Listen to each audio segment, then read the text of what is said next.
Hello guys! Happy cooking! Good morning mga guys! Meron lang ako bibigay sa inyo na talagang totoong tips, Ito guys, may nagbigay na tip lang sa akin. Thank you nga po pala kay Ate Maripe Season Taa. Ayan. Ito yung tip na binigay niya. Kasi ngayon tag-init guys, marami sa atin napapanisan tayo sa kaldero, Ginawa na natin dito, niluto na natin yung kaldero, pero as the same pa rin guys, napapanisan pa rin.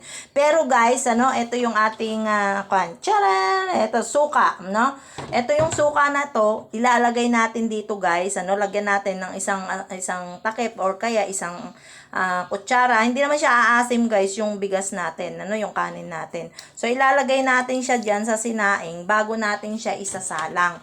So yun, last na hugas, yun na yung pinakasabaw niya, yun yung isasaing natin guys. Para hindi agad mapapanis yung inyong kanin guys, at talagang totoong effective naman. Kasi akala ko, nagkataon lang yung bigas namin, binili ko na hindi talaga panisin. Nung nagtry ako ng maglagay ng suka. Ngayon, kagabi, nagluto ako, yung may suka guys, umabot siya ng almost 24 hours mahigit.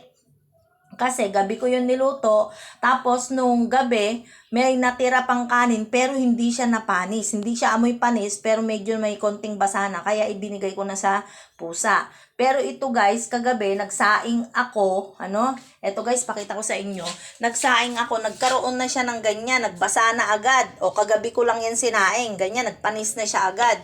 Kaya ngayon, nilagyan ko ulit siya nilagyan ko ulit siya ng suka para tatagal kahit na hanggang gabi siya, hindi siya mapapanis. So, ibig sabihin, 12 hours lang, pwede na masira yung kanin ninyo. Or minsan nga, may nabili akong bigas, guys, isang saing, kailangan kainin mo na agad. Kasi, mamayang tanghali, pag kumain ka, basa na siya, ganun. Kaya, guys, ito yung tip na talagang effective, guys, Sana guys ay may matutunan tayo. Try ninyo din, para hindi agad tayo napapanisan ng ating mga bigas. Ang mahal pa naman ng bigas ngayon, guys. So, yun lang mga kasaka.